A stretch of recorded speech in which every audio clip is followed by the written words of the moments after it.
Hello students, आज के video में मैं सभी विद्यार्थियों का बहुत बहुत स्वागत करता हूं।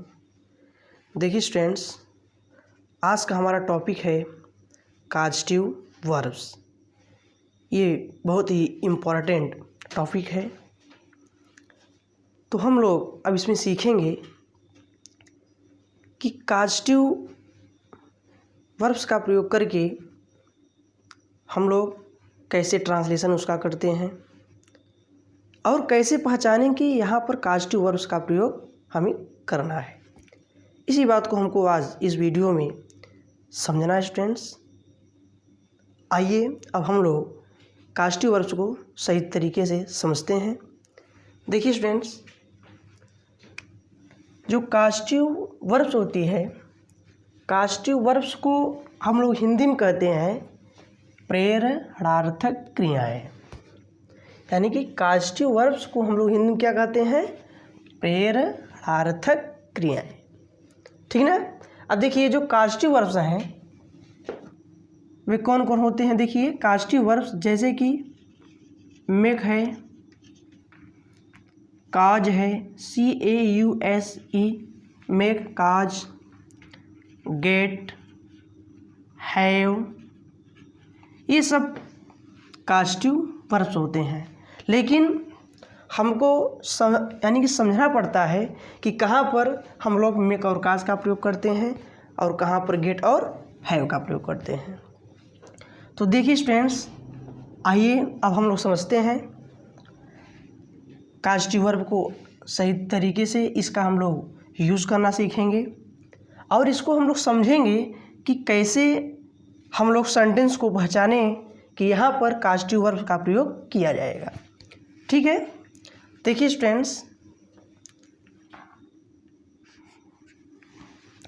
जब वाक्य में कर्ता सम्मिलित हो, यानी कि काजेटिव वर्ब के दो रूल हैं, तो हम लोग अब यहाँ पर समझेंगे काजेटिव वर्ब का रूल नंबर 1। रूल नंबर 1 में हमको ये समझना है स्टूडेंट्स कि जब वाक्य में कर्ता सम्मिलित हो और कार्य किसी दूसरे के माध्यम से संपन्न हो, तो ऐसी स्थिति में हम काजेटिव वर्ब्स के रूप में मेक और काज का प्रयोग करते हैं। यानी कि काजेटिव वर्ब्स देखिए क्या क्या है, मेक, काज, गेट, हैव। तो हमें मेक और काज का प्रयोग कहाँ पर करना होता है? मैंने क्या बताया कि जब वाक्य में कर्ता सम्मिलित हो। देखिए रूल नंबर 1 है इसका, जब वाक्य में कर्ता सम्मिलित, जब वाक्य में कर्ता सम्मिलित हो। ध्यान दीजिएगा, इसको समझिए आप लोग अच्छे से। जब वाक्य में कर्ता सम्मिलित हो और कार्य किसी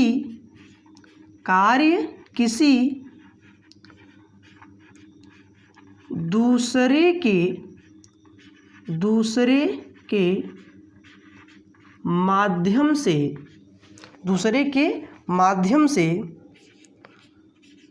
संपन्न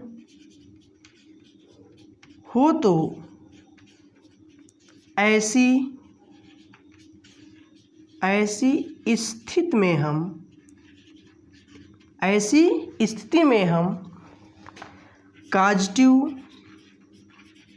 ऐसी स्थिति में हम काजेटिव वर्ब्स के रूप में मेक या काज का प्रयोग करते हैं। मेक या काज का प्रयोग करते हैं।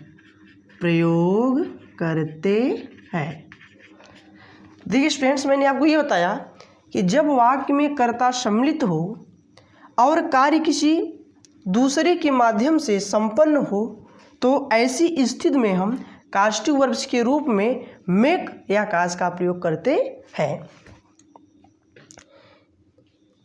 इसमें एक छोटी सी बात और है स्टूडेंट्स हम इसको यहाँ पर लिख दे रहे हैं, इसमें करने वाला, या हम इसको ऐसे भी लिख सकते हैं, देखिए, जिसमें करने वाला, ध्यान दीजिए मेरे बात पर, आप लोग सही तरीके से उस पर गौर करें, ठीक ना, तभी कास्टिव वर्ब आपको सही तरीके से समझ में आएगा। देखिए स्टूडेंट्स, मैंने आपको ये बताया कि जिसमें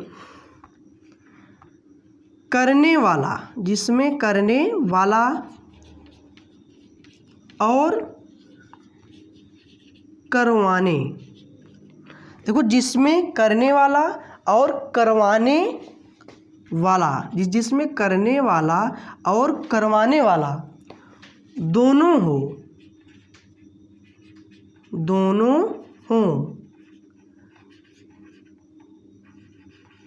तभी हम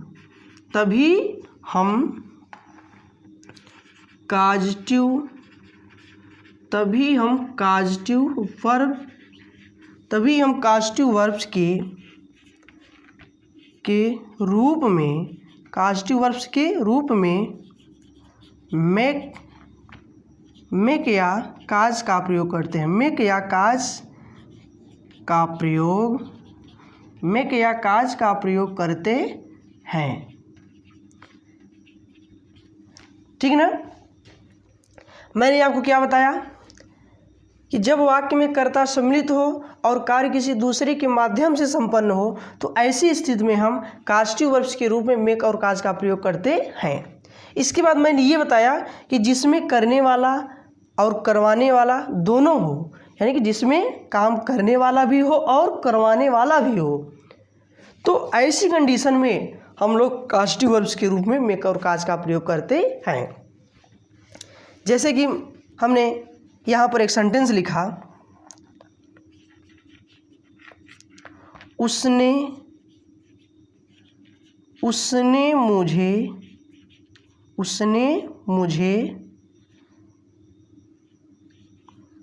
मुझे हंसाया। देखिए स्टूडेंट्स, हमने यहाँ पर एक सेंटेंस लिखा कि उसने मुझे हंसाया। अब यहाँ पर उसने मुझे हंसाया यानी कि हंसने का काम और हंसाने का काम यहाँ पर दोनों किया जा रहा है। यहाँ पर हंसने वाला भी है और हंसाने वाला भी है। उसने मुझे हंसाया यानी कि इसमें क्या है, कर्ता सम्मिलित है। कर्ता क्या है, इसमें सम्मिलित है और कार्य जो है दूसरे के माध्यम से किया जा रहा है, यानी कि इसमें कर्ता भी सम्मिलित है और कार्य किसके माध्यम से हो रहा है, दूसरे माध्यम से हो रहा है, ठीक ना। तो जब वाक्य में कर्ता सम्मिलित हो और कार्य किसी दूसरे के माध्यम से जब संपन्न होता है तो ऐसी स्थिति में हम लोग कास्टिव वर्ब्स के रूप में किसका प्रयोग करते हैं, मेक और काज का। और मैंने एक ट्रिक आपको और बताया कि जिसमें करने वाला और करवाने वाला दोनों हो, जिसमें करने वाला और करवाने वाला दोनों हो, है ना, जिसमें करने वाला और करवाने वाला दोनों हो, तभी हम कास्टिव वर्ब्स के रूप में मेक और काज का प्रयोग करते हैं। तो देखिए, उसने मुझे हंसाया, तो इस सेंटेंस में देखिए स्टूडेंट्स, हंसने वाला और हंसाने वाला दोनों है, यानी कि इसमें हंसने वाला भी है और हंसाने वाला भी है। तो जब हंसने वाला और हंसाने वाला जब दोनों है तो ऐसी कंडीशन में हम लोग कास्टिव वर्ब्स के रूप में किसका प्रयोग करेंगे, मेक और काज का। अब बात ये स्टूडेंट्स कि हम लोग अब मेक और काज का प्रयोग कैसे करते हैं, किस स्ट्रक्चर से करते हैं, इस बात को अब इसमें हम लोग समझेंगे। देखिए स्टूडेंट्स, इस प्रकार सेंटेंस को हम लोग जब ट्रांसलेट करेंगे तो इसका स्ट्रक्चर देखिए, हम लोग मेक और काज से इस प्रकार बनाते हैं। देखिए, सबसे पहले इसमें हम लोग क्या करते हैं, सब्जेक्ट का प्रयोग करते हैं। किसका प्रयोग करते हैं, सब्जेक्ट का, ठीक है। सब्जेक्ट के बाद यहाँ पर हम लोग लिखेंगे मेक, और ये जो मेक होगा, मेक का प्रयोग यहाँ पर टेंस के अनुसार किया जाएगा। किसके अनुसार किया जाएगा, टेंस के अनुसार। सब्जेक्ट रखेंगे पहले, सब्जेक्ट के बाद यहाँ पर मेक रखा जाएगा, लेकिन मेक का प्रयोग हमको यहाँ टेंस के अनुसार करना होगा। जैसा टेंस रहेगा उसी टेंस के अनुसार हमको इसका प्रयोग करना होगा। इसको आप ऐसे कह सकते हैं कि मेक का प्रयोग हमें मेन वर्ब की तरह करना है। किसकी तरह? मेन वर्ब की तरह। देखिए सब्जेक्ट, अब मेक का प्रयोग टेंस के अनुसार हो गया, तो सब्जेक्ट मेक का प्रयोग टेंस के अनुसार। इसके बाद हम लोग यहाँ पर क्या रखेंगे? ऑब्जेक्ट। ऑब्जेक्ट की बात हो जाएगा यहाँ पर वर्ब का फर्स्ट फॉर्म। इसके बाद जो भी बचता है ईटीसी में उसको वहाँ पर लिख लेंगे, ठीक ना।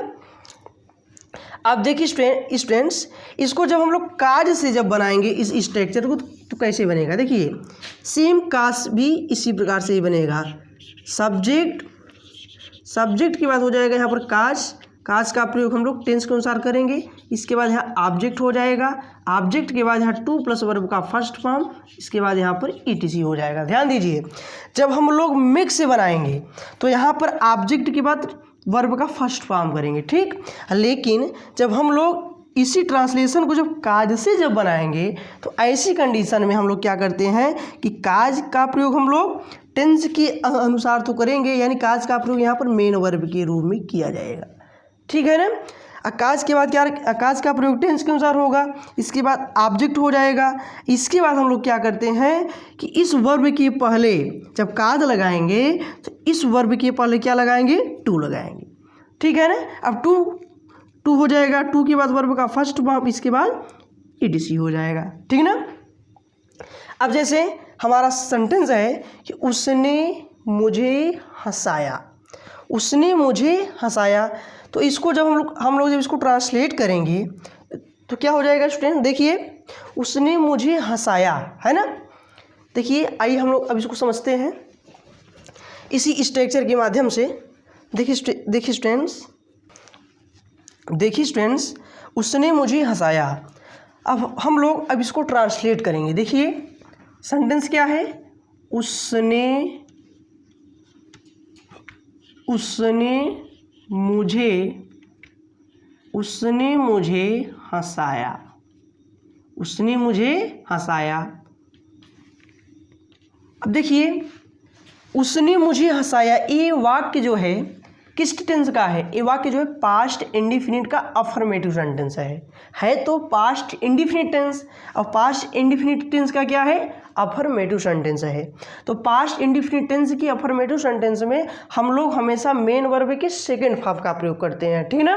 तो यहाँ पर जो है मेन वर्ब के रूप में कास्टिव वर्ब्स के रूप में मेक और काज का प्रयोग किया जाएगा, ठीक ना। क्यों? क्योंकि यहाँ पर कर्ता सम्मिलित है और कार्य किसी दूसरे के माध्यम से हो रहा है, ठीक है ना। इसलिए स्टूडेंट्स यहाँ पर कास्टिव वर्ब का प्रयोग किया जाएगा और कास्टिव वर्ब में मेक और काज का प्रयोग किया जाएगा। तो मेक और काज का स्ट्रक्चर हमने यहाँ पर लिख दिया है आपको समझने के लिए। तो आप लोग इस स्ट्रक्चर को देख लें और इसी स्ट्रक्चर की सहायता से इसको हमें ट्रांसलेट करना होगा। तो चलिए स्टूडेंट्स, इसको हम लोग अब ट्रांसलेट करते हैं। उसने मुझे हंसाया, इसका ट्रांसलेशन हो जाएगा जब हम लोग मेक की स्ट्रक्चर से इसको बनाएंगे तो सबसे पहले क्या रखेंगे? सब्जेक्ट, ठीक है ना। तो उसने तो क्या हो जाएगा? ही। अभी के बाद मेक का प्रयोग हमको टेंस के अनुसार करना होगा, है ना। तो मेक का सेकंड फॉर्म मेड होता है, तो ये हो जाएगा ही मेड मी। क्या होगा? He made me laugh. He made me, उसने मुझे हंसाया तो ही मेड मी लाफ। अब इसको जब हम लोग काज से जब बनाएंगे तो ये हो जाएगा काज से। जब हम लोग इसको जब काज से जब बनाएंगे तो ये हो जाएगा ही काज्ड।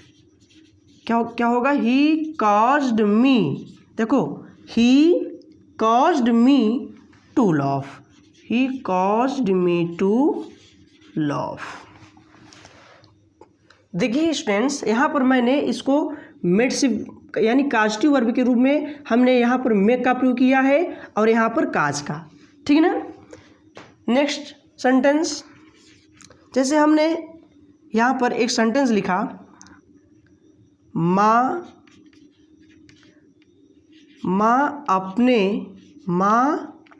अपने बच्चे। देखिए स्टूडेंट्स, माँ अपने अपने बच्चे को सुला रही है। देखिए, माँ अपने बच्चे को सुला रही है, माँ अपने बच्चे को सुला रही है। तो यहाँ पर जो है करने वाला और करवाने वाला दोनों है, यानी कि सोने का काम और सुलाने का काम दोनों यहाँ पर किया जा रहा है। तो यहाँ पर दोनों है, सोने वाला भी है और सुलाने वाला भी है ना, क्योंकि बच्चा सोने का काम कर रहा है, अम्मा सुलाने का काम कर रही है। तो यहाँ पर जो है करने वाला और करवाने वाला दोनों है। तो स्टूडेंट्स, मैंने आपको ये बताया कि जब करने वाला और करवाने वाला जब दोनों होता है तो ऐसी कंडीशन में हम कास्टिव वर्ब्स के रूप में मेक और काज का प्रयोग करते हैं। तो चलिए अब हम लोग इसको भी ट्रांसलेट करते हैं। माँ अपने बच्चे को सुला रही है, इसको जब हम लोग ट्रांसलेट करेंगे तो ये वाक्य हमारा जो है प्रेजेंट कंटीन्यूअस टेंस का है, और प्रेजेंट कंटीन्यूअस टेंस का अफर्मेटिव सेंटेंस है ये, ठीक है ना। तो प्रेजेंट कंटीन्यूअस में हम लोग क्या करते हैं कि पहले सब्जेक्ट का प्रयोग करते हैं, इसके बाद ईजेमार लगाते हैं, ईजेमार के बाद क्या होता है, मेन वर्ब के फर्स्ट फॉर्म में आईएनजी, उसके बाद ऑब्जेक्ट होता है, ऑब्जेक्ट के बाद क्या होता है हमारा ईटीसी होता है, ठीक है ना। तो अब हमको जो है यहाँ पर मेक और काज का प्रयोग प्रेजेंट कंटीन्यूअस टेंस के अनुसार करना होगा, ठीक है ना। देखिए, माँ अपने बच्चे को सुला रही है, तो इसका ट्रांसलेशन हो जाएगा मदर इज। देखिए, मदर इज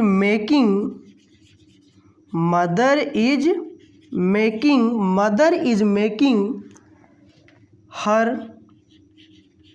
माँ अपने बच्चे को सुला रही है ना, तो mother is making her child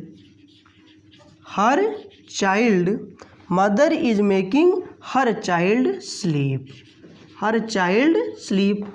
अब देखिए स्टूडेंट्स, अब मेक से मैंने इसको बना दिया, तो ये हमारा ट्रांसलेशन बन गया, ठीक है ना, कि माँ अपने बच्चे को सुला रही है, तो mother is making her children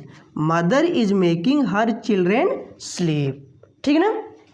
अब देखिए, जब हम लोग इसको जब काज से जब बनाएंगे तो ये हो जाएगा मदर इज कॉजिंग, CAUSING। देखिए, mother is causing her child. देखिए, mother is causing her child to sleep हो जाएगा। तो ठीक है स्टूडेंट्स, अब हम उम्मीद करते हैं कि ये कास्टिव वर्ब यानी कि कास्टिव वर्ब में मेक और काज का प्रयोग आपको सही तरीके से समझ में आ गया होगा। यदि हमारा वीडियो आपको पसंद आया हो तो आप हमारे चैनल को प्लीज़ सब्सक्राइब कर दीजिएगा। धन्यवाद।